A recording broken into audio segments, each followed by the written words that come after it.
नमस्कार।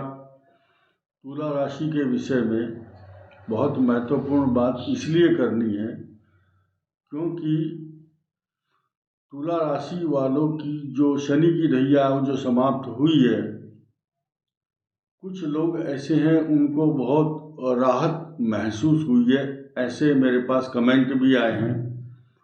कुछ लोग की ये शिकायत अभी है कि उनका समय अभी उतना अनुकूल नहीं हुआ है जितना वो एक्सपेक्ट कर रहे थे, जितनी अपेक्षा थी।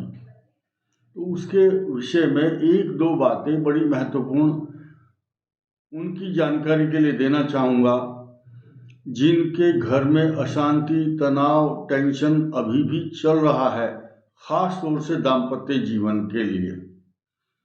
मैं आपको उल्लेख करना चाहूँगा कि ये जो शनि की ढैया थी, ये किसी और कारण से या किन किन बातों के लिए कष्ट दे रही थी, ये आपने झेला या देखा। वो थी आकस्मिक परेशानी, चिंता, तनाव, प्रॉपर्टी के झगड़े या पैसे के लेन देन पर, और काम नहीं बन पा रहे थे। लेकिन अब जिनको कष्ट है अभी भी, तो उनकी स्थिति क्या है? कौन है वो लोग जिनकी कुंडली में बृहस्पति की दशा चल रही है, या जिनकी कुंडली में तुला लगन या तुला राशि में मंगल है, या जिनका चंद्रमा से अष्टम स्थान वृष राशि में मंगल विद्यमान है कुंडली के अंदर।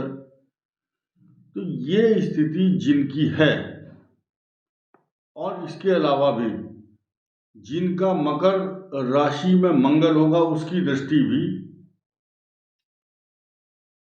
कष्ट कारक मान सकते हैं हम। लेकिन कर्क का नीच राशि का जिसका मंगल होगा अच्छा नहीं है, तो वो लोग भी कम से कम अभी 12 मार्च तक थोड़ा सा परेशान रह सकते हैं। क्यों?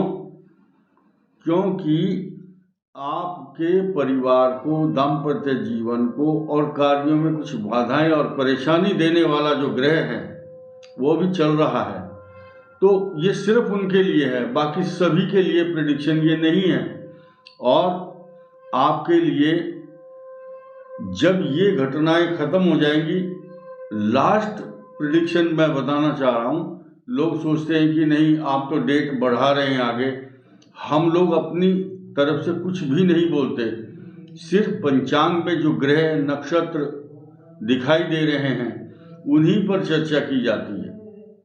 तो अब 22 अप्रैल 2023 को बृहस्पति मेष राशि में आएंगे, तुला राशि पर पूर्ण दृष्टि होगी, आपके कार्य संपन्न होंगे। अब हम तुला लगन की बात कर लेते हैं। तुला लग्न का भी इसी तरह से कुछ समीकरण रहने वाला है जिसके ऊपर हमने चर्चा की है अभी। जैसा तुला राशि का है, तुला लग्न के लिए भी ठीक इसी प्रकार ये प्रेडिक्शन रहेगा।